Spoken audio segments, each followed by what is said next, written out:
l'invitation. Il y a toujours énormément de plaisir à vous recevoir. Il y a des gens qui viennent déjà depuis plusieurs années. On a des gens qui sont nouveaux cette année. C'est très très bien. On a eu une conférence où ça a été un petit peu difficile de, on va dire, motiver le public. Le financement public de maintien à domicile, c'est pas quelque chose qui fait rire. Donc, on a eu des gens, ça a été une conférence de très grande qualité. Je remercie M. Fauché du conseil départemental, Mme Gassimba de la CARSAT et Mme Jamot de la LSA qui ont pu répondre, on va dire, le plus précisément possible aux questions qui leur ont été posées. Je pense que les gens qui ont été présents ont pu repartir avec un maximum de réponses, plus le fait de faire le tour de tous les centres. Là, je pense qu'on va pouvoir trouver peut-être pas le maximum, mais tous presque ce qui existe dans le cadre du maintien à domicile. Voilà. On est dans la prévention, on a fait pas mal de choses dans le cadre de la prévention, que ce soit les ateliers mémoire, les ateliers prévention de la chute, nutrition. On est exactement là-dedans avec, je vais prendre un exemple d'un petit prox avec son camion qui est capable, dans le cadre de la prévention, d'intervenir à domicile pour refaire des lunettes, pour faire des acuités visuelles relativement rapidement. Ça permet aux gens de tomber, presque de tomber. Voilà, on a des gens qui sont derrière pour stimuler notre intelligence et notre mémoire tout en faisant de l'exercice physique avec le vélo cognitif. Voilà, vous avez la possibilité, si vous voulez, d'utiliser le scooter électrique qu'on a récupéré, qui nous ont mis à disposition pour la journée. Il est allé jusqu'au marché faire des marches avec le simulateur de vieillissement. Merci aux gens de la DAP qui ont été distribués tout ça. C'est pas très chaud. Voilà, mais ça s'est très très bien passé. Et je vais simplement, avant de passer le micro vite fait, parler très vite fait d'une association qui a disparu et qui rentre dans le cadre de la prévention des troubles de l'alimentation.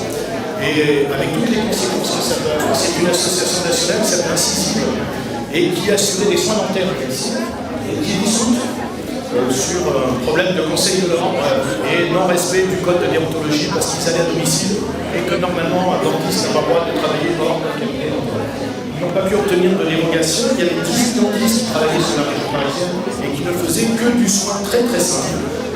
Quelque part, ce sont des soins qui sont pris en charge exclusivement par les caisses primaires, par les soins normaux.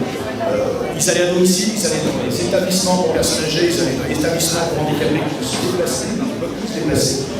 Et cette association a disparu. Il y a une pétition qui circule, ils ont essayé, ils sont montés à l'Assemblée nationale, ils ont été battus au bois de porte. Peut-être que la région parisienne est quelque chose qui est un petit peu fermé. Moi, ce que je vous demande en tant que politique et représentant de la population, c'est simplement, si jamais quelqu'un au départ nous sur laquelle avait l'idée de relancer une association similaire, en utilisant un prétexte qu'ils n'ont pas pu utiliser à Paris, c'est-à-dire la désertification de l'Ukraine, est-ce qu'on pourrait peut-être avoir le soutien et essayer de remonter ça? Voilà. En attendant, merci à tous et je passe la parole à M. Au revoir. Merci.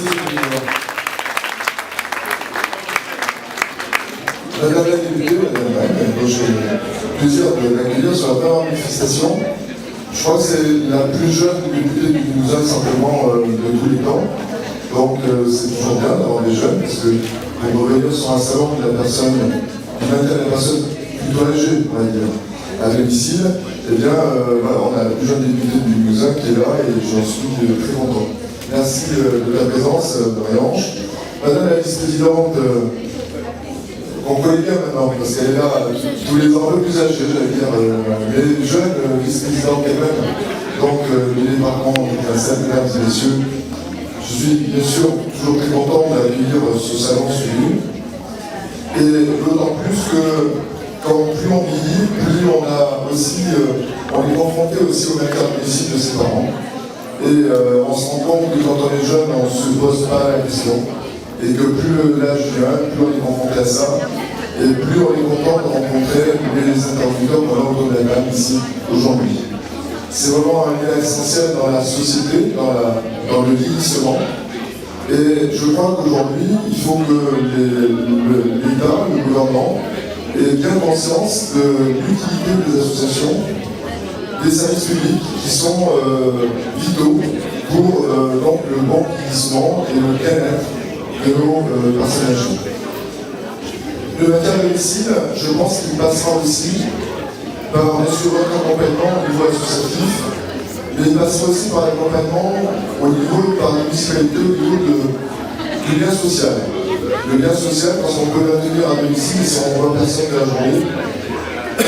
Excusez-moi, je crois qu'il va manquer quelque chose, il va manquer un maillon dans le bien-être.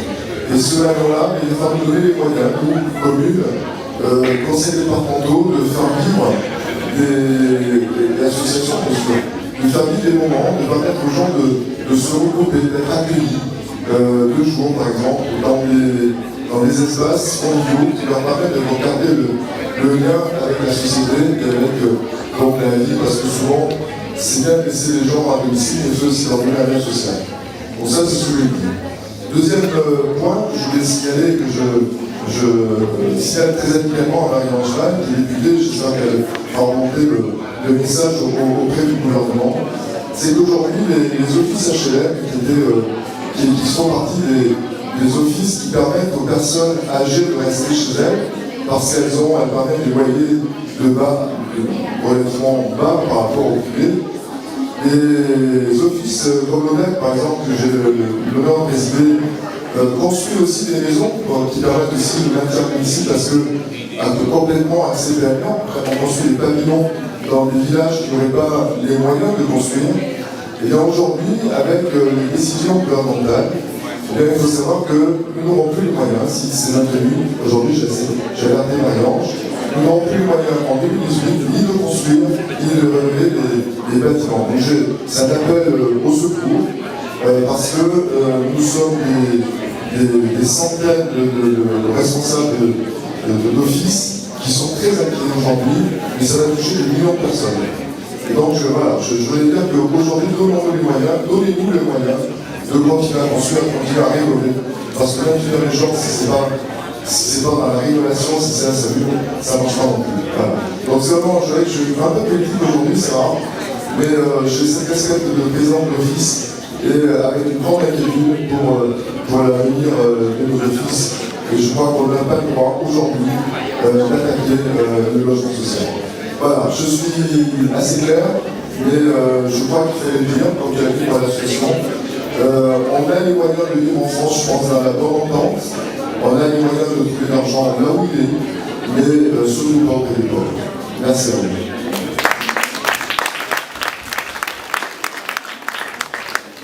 Monsieur le Président, Madame la députée, Monsieur le maire, c'est toujours un plaisir de venir à ce forum. C'est la 6e édition, je lui ai dit à la première, et tous les ans je constate que c'est une manifestation qui désormais fait partie du paysage, une manifestation sociale, parce que derrière la question du maintien à domicile, il y a une question qui nous préoccupe tous, dans la mesure où, par la force des choses, nous sommes tous des aînés en devenir.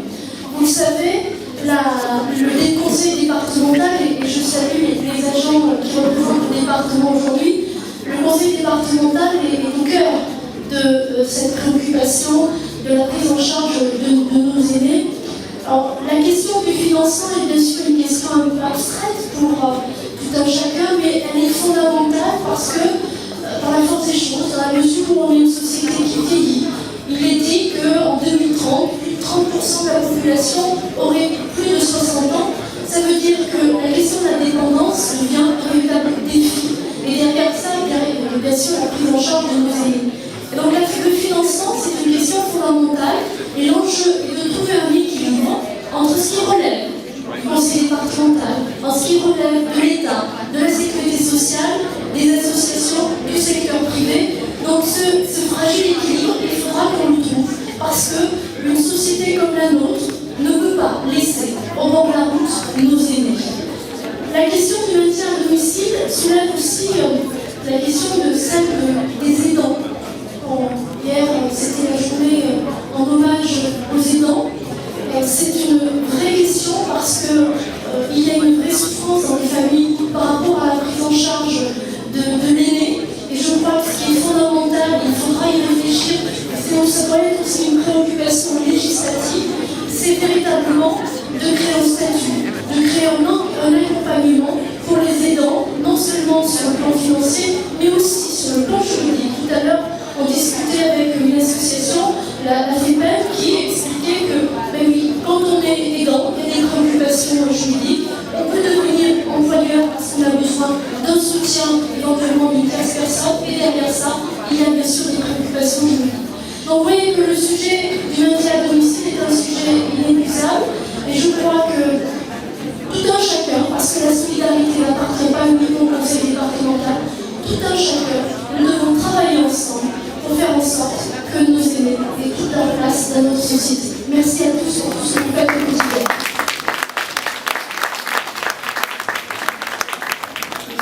Madame la vice-présidente du conseil départemental, monsieur le maire, mesdames, messieurs les élus, mesdames, messieurs, c'est un plaisir pour moi d'être ici aujourd'hui. C'est la première fois que je me rends sur ce forum. Je vous remercie de l'invitation. Je m'y rends avec plaisir, malgré mon âge qui a pu être souligné, parce que je pense que c'est une problématique qui s'adresse à tous aujourd'hui. Même si moi je ne suis pas directement concernée, parce que mon âge sans doute non plus. Mais c'est une problématique qui s'adresse à notre entourage et qui nous touche personnellement, notre entourage, nos proches, la famille. Et je pense que c'est important d'être ici aujourd'hui pour saluer cette initiative et puis pour saluer aussi le travail qui est fait par les entreprises, par les collectivités, par les élus, par les associations qui sont nombreuses aujourd'hui à porter cette thématique du maintien à domicile des personnes âgées, des personnes handicapées vieillissantes. Je pense que c'est un enjeu sociétal d'aujourd'hui et de demain, et que l'enjeu de notre mandature va être justement de répondre aux attentes de toutes les personnes qui sont présentes aussi aujourd'hui, les associations, les élus, les entreprises, on l'a dit, mais aussi toutes les personnes en situation de handicap qu'on ne peut pas laisser sur le bord de la route. J'ai bien entendu le message, il est passé et il passera à l'Assemblée nationale auprès des services ministériels compétents.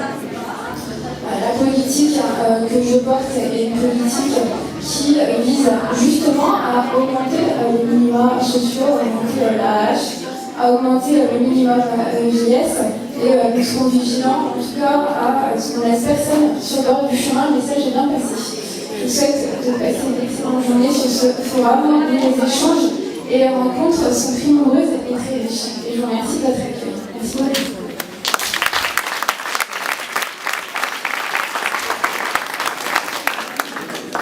Merci à tous les trois d'être venus soutenir le forum comme vous le faites tous les ans et que vous le faites peut-être pour l'année prochaine, syndiqué. Donc vous enverrez un petit carton et ça sera avec plaisir qu'on viendra vous accueillir. Voilà, donc je vous propose de se rapprocher du buffet, on boit un petit verre.